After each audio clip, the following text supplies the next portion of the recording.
What drives you? What motivates you? Oh, I like to play.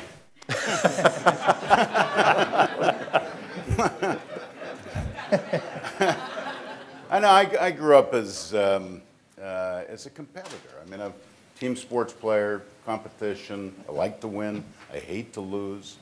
I love playing with other people. In other words, I love bringing a team together and setting goals that are, hard to attain and going and knocking them down. Because I've certainly learned some good things and some bad things, whereas I think if I would have stayed at one place for 25 years, maybe I wouldn't have seen as many different things. And I would say very similar, just being competitive and liking to win and trying to figure out every year how you can do it better and how you can make more money and have more fun at the same time. It's a good trait to have. Sounds like a common theme. Well, we're in the beer and the fast food industry, see, so we're both in the, They go well together. we're in the fun end of the industry, for sure. Randall. I'm just envious of these two guys. You get into a recession and their businesses both do better, I think. So I think you would find this across the board with most successful CEOs. There's just a drive and a passion to doing things well and doing them better than anybody else. And that is what always drives and motivates. Yeah. I don't know if I can match any of these stories. I was born in Detroit, Michigan. There you go. Okay. Go Red Wings. Sorry about the Pistons. But being in Detroit and being part of a blue-collar town and looking at that environment, I was looked as kind of an oddball because I wasn't in the automotive side at all. I went to the service side. Now, this many years later, it doesn't look like such a bad decision. But I did wind up in hospitality, and the common denominator for me is service. Similar to these gentlemen, I think we all thrive on that ability to serve a customer and take that very passionately. And collaborative teams, without teams, you can't do anything. And so in spite of the background check, they named me CEO a couple years ago at Sodexo, and I've been fortunate ever since to represent that company.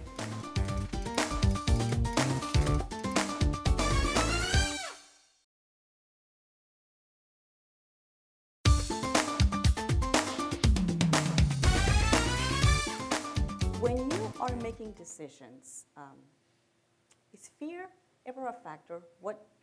Is there anything you are afraid of? I'm afraid of my wife. When you really... Very smart man. Yeah, I mean, when you put it all, in perspective, I mean, there's priorities in life. I don't think fear can enter into the business world. I think you have to be confident. You have to have educated information. I mean, you have to really seek out whether it's data, whether it's anecdotal, whatever that is. You have to have that decision-making opportunity. You have to trust all levels of your company. I get worried when too many decisions roll up to the executive suite. We're so decentralized. I mean, we're close to our clients and customers. So decision-making, you have to trust the team. But I don't think you can have fear. Your people and your clients are looking for you to be confident, not to have fear. Similar to what you said, at the end of the day, when you have really hard decisions to make, it's very rare that you step back and if you ask, what's just the right thing to do? The right thing for the employees, the right thing for the share owners, what is the right thing to do? Generally, the answer to that question is pretty obvious. Now, pulling the trigger and executing on it is sometimes difficult, not fearful, but it's difficult. Mm-hmm. And there's apprehension once you pull the trigger about what happens next. But no, I don't think fear enters into it. John? Yeah, I would agree. I think if you were fearful, you would probably make wrong decisions more than you would make right decisions. I don't think that would be a very good emotion to be have that sort of brewing in your head or your heart, so to speak.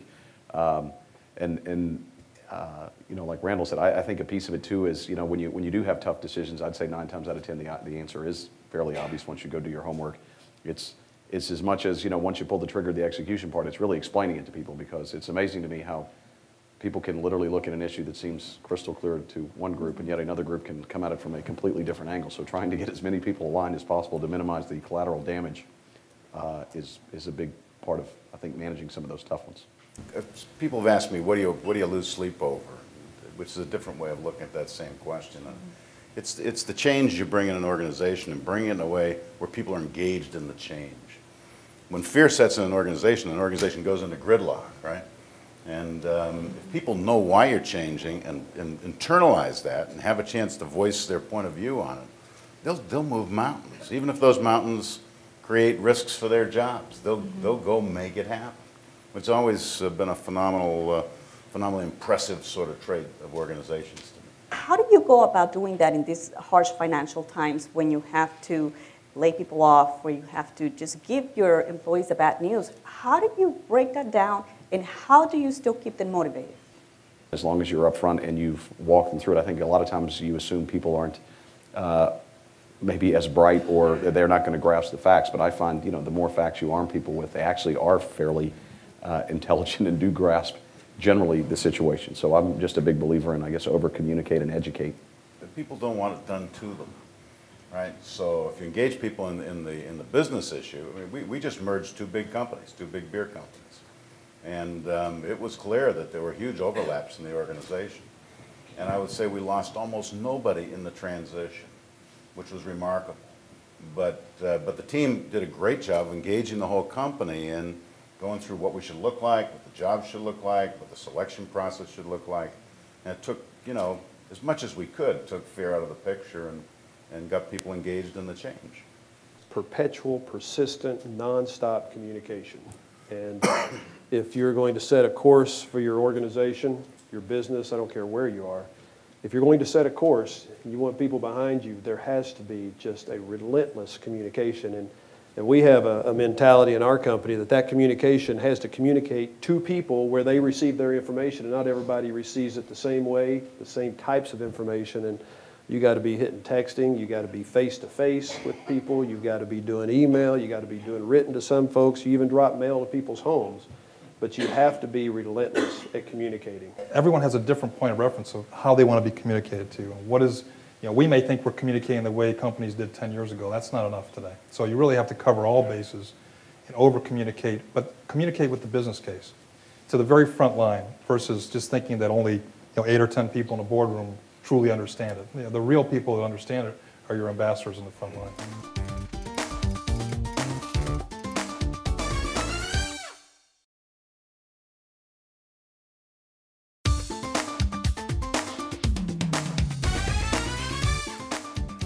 Let's talk about diversity and how important it is to your companies, how it supports your business strategy. Leo. Yeah, well, I'm a beer guy. Hey, over 50% of the growth will come in Hispanic, markets alone. That's just in the demographics. That's where beer's going to grow. So we have to play, and we have to be successful at that, and we have to mirror, not only our communities and our workforce, but our customers. It's a top-down, bottom-up sort of effort. I mean, if you look at the whole organization, I think of an organization as a big archery target, right on the chest, right? And the bullseye is your customer. And the people who are in the next circle closest to the customer are the people who make, sell, ship your beer. It's not the CEO. The CEO's out here in orbit someplace, Literally. But what leadership has to do... Literally out there. Yeah, well, here we go. It's the beer business. But what leadership has to do is set the standard, right, and take it seriously. The only thing I would add to what Leo said is, again, I think when you explain to people that there's a whole business rationale for why you're doing this, as opposed to just it's the socially correct thing to do, I think you get a lot more buy-in within your organization when people understand that it really is helping you move the needle. It's helping you open more restaurants, sell more product, therefore more jobs, better share price, et cetera, is a big thing. And so it sounds like, very much like that. We go after employment, we go after suppliers, we go after franchisees, we go after community, we go after, marketing, every aspect you can think of. We have different inclusion goals. And for us, I think the other thing is it's really as much globally too, because I think everybody talks about, inclusion or diversity, and they're really thinking only in the U.S., but if you're really trying to run a global enterprise, I think having people sitting at your table that, actually grew up in Latin America and grew up in Asia. I mean, I always give Coke a lot of credit. You walk into Atlanta and you run into people from, I'd say 80% of their executive team is non-U.S. Ours is probably more like 40, and I'd certainly love to get it more closer to 75. In 1992, I moved down to Mexico City to work for Carlos Slim, who was our partner for Teléfonos de México. And when I went down there, the wireless business in Mexico was this little nascent business. We had 20,000 subscribers, customers. And we began talking, it's time to begin to grow this business. And I came from the U.S., and we knew how to do wireless in the U.S., right? And it's real simple. You get people who will spend $70 or $80 a month with you, and you give them a phone and just turn them loose, and they'll just use the devil out of it, right? And I'll never forget Carlos Slim saying it's the wrong model, it'll never work in Mexico. And I'm saying, well, you're crazy, you'll never recover your costs. And that was before he was the richest man in the world. I could call him crazy, all right? But he said, no, you have to think about a model where you sell these services for under $20 a month. And then I think you can make 40% margins, right? And you can penetrate the lowest demographics and then the lowest economic strata and create a business. And I will never forget, my reaction. This is impossible. I was 32 years old, I think, at the time, and but off we went. Today, that little company has 200 million subscribers, and it's done quite well. But that has always been a reflection for me to just stop and think about. You can't understand how to market to various cultural segments if you don't have people who know them intimately, that came from those segments, that came from those demographics. And so for me, as John said, there is just a pure, simple business reason why you need a diverse workforce. For us, when a company is, or a hospital or a school is looking to hire a company like mine, the diversity and inclusion journey that we've been on, that differentiates, I believe, out of that just cost of our fee in terms of the total value that we can deliver to a client is extremely important. My executive team is heavily involved and they all sponsor on a rotating basis our network groups. They're involved in our mentoring programs. If you're on my executive team, 25% of your bonus is tied to diversity and inclusion targets. That's also, thank you. In this economic environment, that's also uncoupled. I've uncoupled that from any financial bonus objectives. In other words, it's uncoupled. So that those dollars can't be touched by performance of the company. They're there to be paid out on diversity inclusion objectives. And it's something that we've strived for. And they are tough stretch targets. These are not easy objectives to meet. We continue to raise the bar and drive on our journey. So we call it out in our strategy. And I think that starts with the business case. And we've explained it through the business case. And we've actually tried to translate that to our clients and customers every day in terms of our differentiation around diversity and inclusion. Another aspect of this is we have a uniquely positive relationship with HACER, which started 25 years ago. And it came for Coors out of a time of struggle. It's a time when we were under close scrutiny in our communities. And in a sense, it's a partnership for initiative in the whole Hispanic area. So it covers governance, covers marketing, covers leadership and talent, procurement, et cetera. And we've, over the years, developed a process where we lay out these planks and have these goals in these specific areas and partner with HACER leadership to develop the initiatives to make us successful.